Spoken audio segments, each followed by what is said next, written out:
Yes. Welcome back to another stream. It's the Pep Guardiola press conference reaction. Pep's just at his press conference. He's fashionably late, as always. Standard Pep, standard us. Pep taking a leaf out of our book there.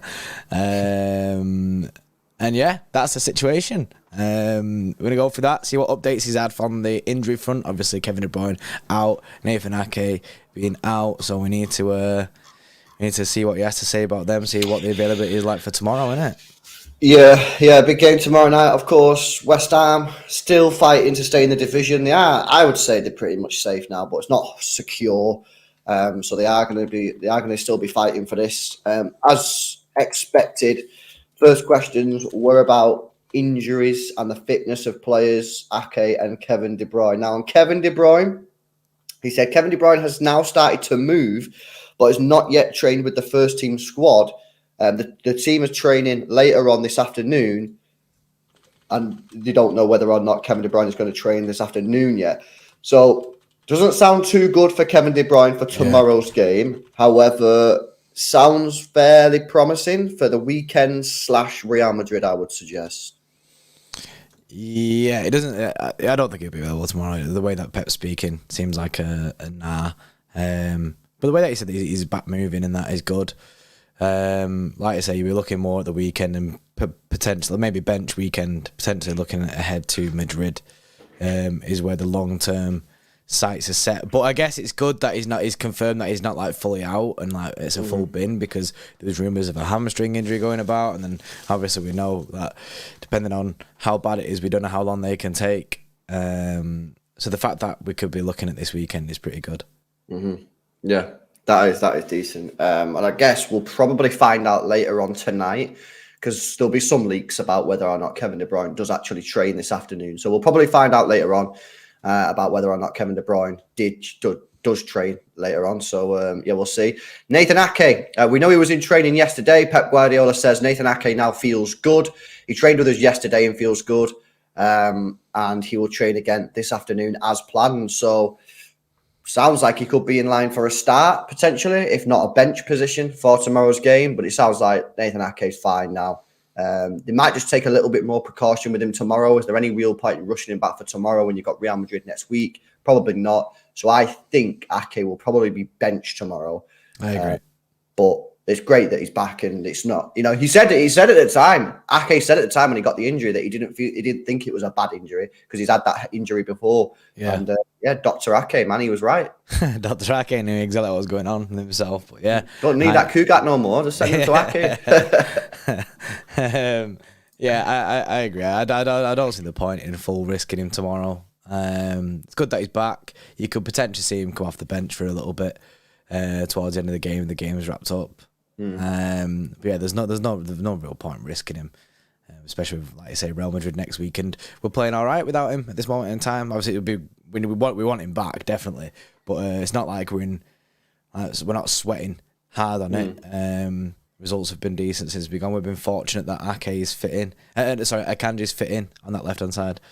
So I think maybe a start of the weekend potentially. Yeah. No, I agree. Positive news then for the injuries. Yeah, it's just the only thing is really with Kevin De Bruyne, we still don't fully know. He was a little bit hawkish on the information, but it sounds like he should be okay for the Real Madrid game next week, which is kind of what we're all hoping for.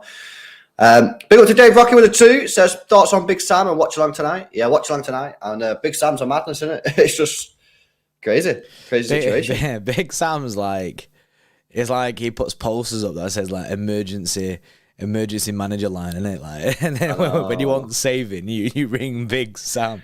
I think he's only been relegated once on it. Yeah, he's only been but he's probably in a win-win situation, right? Because he'll go there now and he'll sign a contract that says if he keeps them up, he'll get a massive bonus, right? So a survival bonus. And he might get what Gary O'Neill got at Bournemouth, where if he keeps them up, he also gets a 1-year contract extension. If he doesn't keep them up, he's going to take a lot of money, and he's only there for 4 weeks. Yeah, guys, they're barely there for any time, and will get cash. It's not like he's really that asked about his managerial career, future anymore, because he's not been in the game for a while. So he's clearly just kind of chilling. You know what I mean? It's not like he's desperate to get back into the game. It doesn't seem so. And he's in a win-win. And he doesn't have to do anything different to what he always is. Yeah. He's going to come in and do the exact same thing that he always does. He'll play the exact same way that he always does. He doesn't have to do anything different. And all he does is make absolute cash. That guy must be absolutely loaded from the amount of times that he's saved teams from relegation, from these short-term appointments that they've had him in. It's crazy, man. He knows exactly what he's doing, and he's out the game for a few years, and then comes back in and goes, yeah, you know what? I'll save Leeds. I'll do this from. I'll give him a chance of saving them. But yeah, for 4 weeks, man, it's big. And but just on the FYI on the watch on tonight, this stream will automatically redirect to that watch along. It is a members only chat, so if you want to get involved, the link is in the description. It's also the pinned comment. That's tonight. It's a big clash. I've seen MCFC lads in the chat. Yes, lads. He said announced 3-1 Chelsea. Yeah, hope so, mate. Yeah, big up to Fahad as well. Said last year West Ham led by 2. Let's aim for clean sheet. Yeah, man. 100%. Let's get that clean sheet and move in it. Well, have you seen the rumor going around about West Ham apparently want a full rest?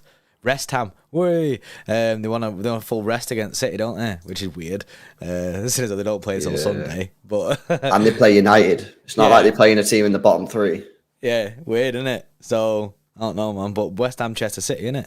It won't happen. No chance. It won't happen. Not a chance. Because if they full rest, there'd be bare complaints. Yeah, no chance. Let's continue with the press conference then. Some more comments from Pep Guardiola. He said it's good for Erling Haaland and Man City if he breaks the Premier League goal-scoring record.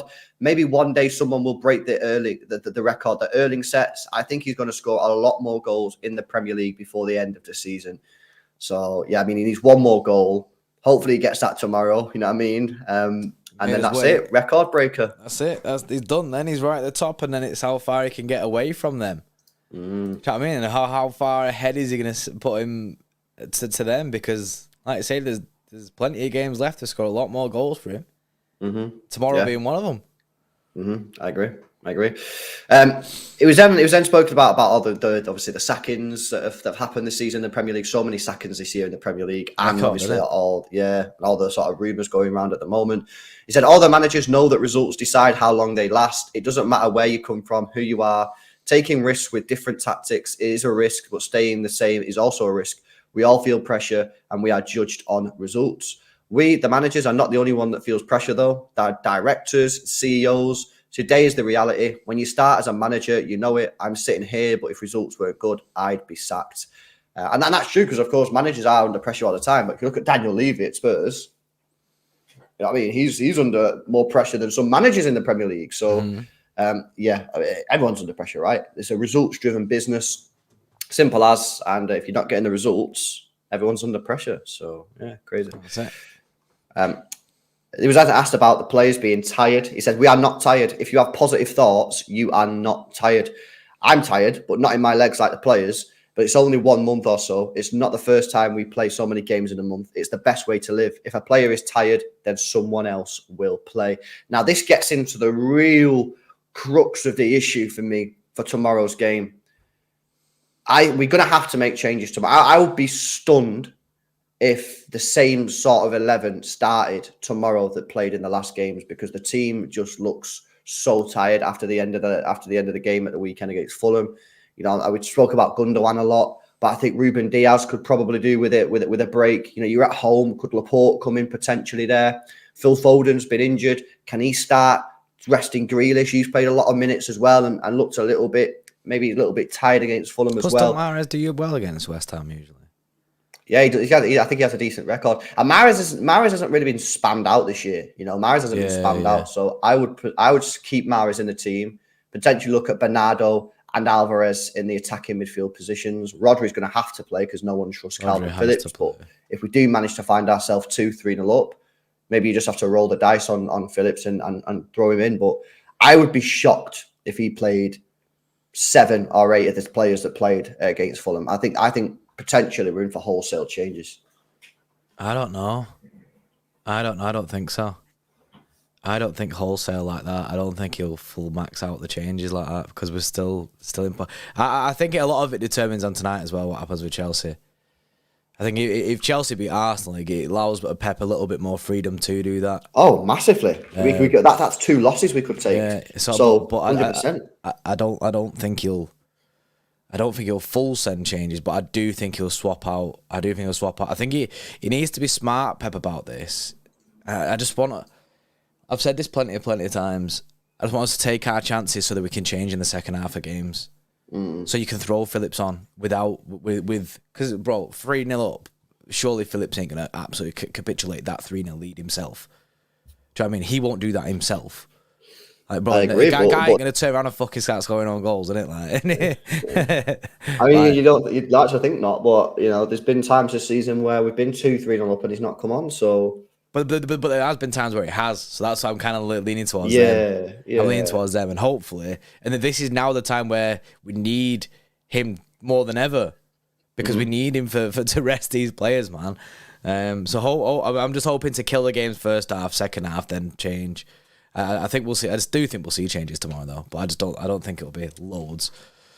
But we'll have to wait and see, innit? We'll have to wait and see. Yeah. Big up to, is it Ryan's or R4YNS? Not sure what it is. Ravens too. Yeah, big up for becoming an Xtra Club member. See you later on please. tonight in the watch along. Hopefully Chelsea can do something. I mean, surely Chelsea have got to win a game at some point, right? And they're playing one of the worst form teams in the division. Bottom 7 teams in form right now. So they've got a chance, maybe.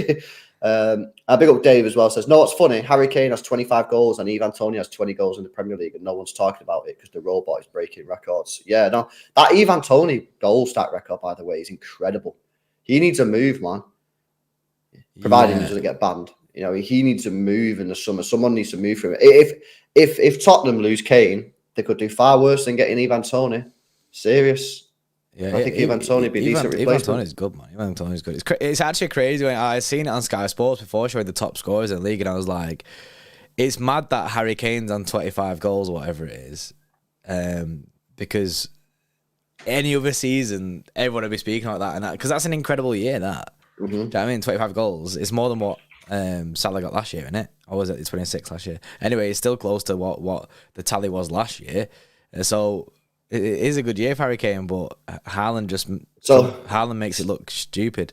So last year he would have got the most goals. The year before he would have got the most goals. Year before that he would have got the most goals. Year before that he would have got the most goals.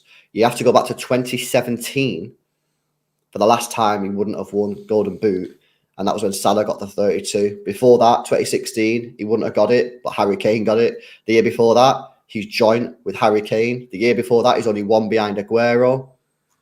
Like you say, bro, any other year, he's getting Golden Boot. Yeah, every year, plaudits all around. What a season, but because Erling Haaland's pissed it, no one's talking about it. And it doesn't help either that Spurs have looked shit.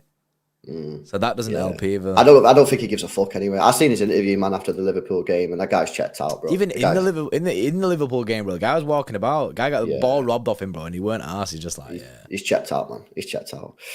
Pep Guardiola was asked about Declan Rice, of course, a big player. It's likely to leave West Ham in the summer. He says he's an exceptional player. I think he's destined for Arsenal. I really do. Stinks of an Arsenal move. That's It'd all be the a rumours. great move as well. That'd be sick for Arsenal. It'd be good for both the player, the club, West Ham, because they get a lot of money, and Arsenal. I think it'd be a great signing all round. So, And finally, Pep Guardiola asked about West Ham, but he says maybe West Ham didn't have the season they expected, but the quality is there. On set pieces, they are one of the best. Antonio attacks the channels. The weapons are there. In one game, anything can happen. So, I mean, you know what's funny, actually? You mentioned the channels there. Wouldn't surprise me if Walker got another start tomorrow. And it wouldn't surprise me if he did throw Ake in just because of the channels. You know, I mean, having a little bit more solidity there with Walker and Ake, one on the right, one on the left. Because I told you, he's right. Antonio does love running down the wings. And then you have to have some solidity there and maybe play the Diaz Stones. So maybe we'll go to that, and maybe Akanji might be rested tomorrow. I don't know. Or you could maybe rest Diaz and put Akanji in and Stones, but then you're comfortable with Akanji just playing the lone centre back position. Don't know. But there's a lot of questions, and of course the players do need rest. We can't keep spamming them, so it's going to be really interesting to see what team he actually picks for tomorrow, because they need some of the players, man. They must be dead on the feet right now. Yeah, I kind of think we'll have the core, like the core foundation of the team should stay. Do you know what I mean? The spine of the side. I think you need to keep that. You need to keep that rather than full sending. But like I say, it's really interesting to see the way he goes about it. Obviously, Pep knows a lot more about us than how tired they are. So I guess it all depends, and I guess training today will be a big one to see how the players are feeling, what levels they're at. I mean, it's crazy that we seem like when we did a stream this morning, the whole like Borges is training with the first team, things like that. I know it's seemingly like he's just filling a spot that's not there because of the injuries, but at the same time, it could be a chance. Like, it could be a chance in the second half. They might just go, you know what, bring Borges on because we don't want to bring Grealish on because he's been knackered. Do you know what I mean? Something like that. Like, so it's obviously it's unlikely, but Pep's got a lot to do for this game. A lot to think about. Yeah, no, 100%. And you know, as you start to approach the Real Madrid game, I know that people are like, "Oh, one game at a time, focus on this game," but you can't. You have to have one eye on that Real Madrid game. You just have to, because it's massive. Yeah, it's huge. It's huge. You have to start looking at the games ahead, and you know, one game at a time and all that. But one game at a time means that when you play Leeds on Sunday, I think it is Saturday or Sunday, whenever it is. I think it's Saturday in the year because we've got Sunday, Monday. Yeah, it's off. Saturday 3 p.m. isn't it? So you're telling me one game at a time, you're going to play the full strength team against Leeds? Not going to happen. So you have to have one eye on the Real Madrid game, which may allow for slip-ups, may allow for potential banana skin games. So yeah, be really interesting to see how Pep Guardiola navigates this. New manager bounce for them as well. It stinks. That Leeds game stinks. Like it's got all the worrying signs for me of a match. Back us 100%. Do you know what I mean? They're not been great this year, Leeds. Hence why they're going through these changes. However, like I say, it could be big switches in that game as well. So there's a lot that Pep needs to think about for the next two games. Yeah, No, I agree. It'll be interesting to see. Remember, guys, we are doing a live watch along tonight for the Arsenal Chelsea game. Come on, Chelsea! Hopefully, Chelsea can do something. City legend Frank Lampard at the helm. Yeah, all those City fans can get our Chelsea tops back out, bro. I know, yeah. Just dust them off Dust from the them off. cupboards. So yeah, we're going to be watching that one. Game kicks off at 8, so we'll be live just before that, and we'll do the preview. Probably just before that as well, I imagine. So yeah, make sure you join us tonight for some streams. We've got a video coming up shortly, previewing the month of May, which is another hectic month, incredible month, another 8-game month, and a game that could see us win the Premier League and get to the Champions League final, or we could miss out on the Champions League final and miss out on the league. You know what I mean? It's a huge month. Make or break. It is make or break. So yeah, me and Hugh did a video on that, previewing the whole month, game by game. It's out in a few hours, so make sure you check that one out. But yeah, anything else left on that, Bray? No, Benno with 2 there says, have SS broke the 3 p.m. blackout for the Leeds game? Yes, they have. Yeah. Is this the first time ever? I don't know, but it was just because they'd already selected the game and it had to be moved. So yeah, the game was selected for TV. They had to move it, and they just moved it to the 3 p.m. So it's the blackout. It's broken for that game, which is I guess for neutrals they'll be buzzing because you get a 3 p.m. game on Saturday to actually watch. Mm-hmm. I mean, rather than having that gap. That's the plan this weekend. So you got to remember that because I keep forgetting, thinking it's Sunday as well. Yeah, no, absolutely. It's going to be a madness. Join us tonight, man. Watch along. Going to be big. Huge. Come on, Chelsea. Let's see if they can get a result. And yeah, guys, we'll catch you in the next one. See you later. See you in a bit.